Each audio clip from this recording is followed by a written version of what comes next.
First, open the seat and locate the battery. The power source of most motorcycles is located under the seat. After finding the battery, first unscrew all the screws on both sides, then remove the cover, and there is the battery.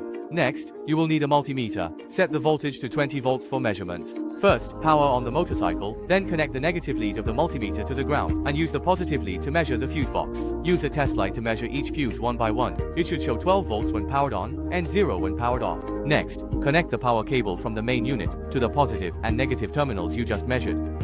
Loosen the screw on the negative terminal, insert the power cable, and then use a tool to tighten it again. This completes the connection for the negative terminal. Next, connect the positive terminal. Remove the measured fuse directly, then insert the positive terminal into the fuse box, and put the fuse back in. This completes the connection for both the positive and negative terminals. After connecting the power cable, plug in the main unit to power it on. There are no issues with powering on, so now we can start routing the cables. Leave the power cable at the position where the main unit will be installed. The cable can be routed underneath the fuel tank. You can secure the cable with a stick or hook, and once it's secured, pull it through so that the cable runs from the fuel tank to the front. The routing of the power cable is now complete. Step 2. Start installing the front and rear cameras.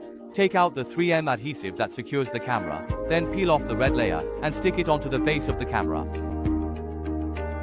After sticking it, peel off the white layer, then fix it according to the installation position and press it firmly into place.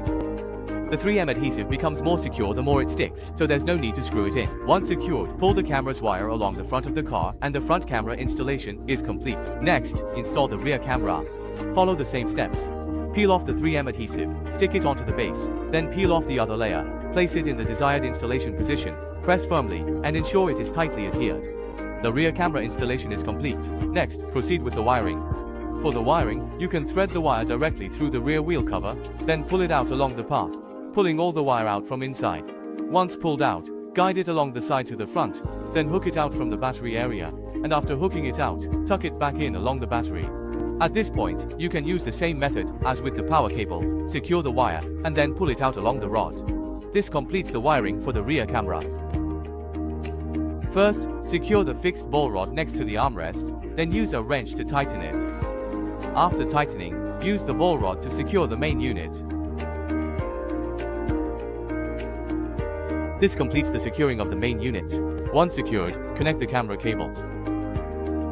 After connecting the cable, the installation of the main unit is complete. The final step is to install the tire pressure sensors. Take out the front and rear tire pressure sensors, then on the main unit screen, click on tire pressure, click on the front wheel, then click bind. The system will prompt you, click confirm, while rotating.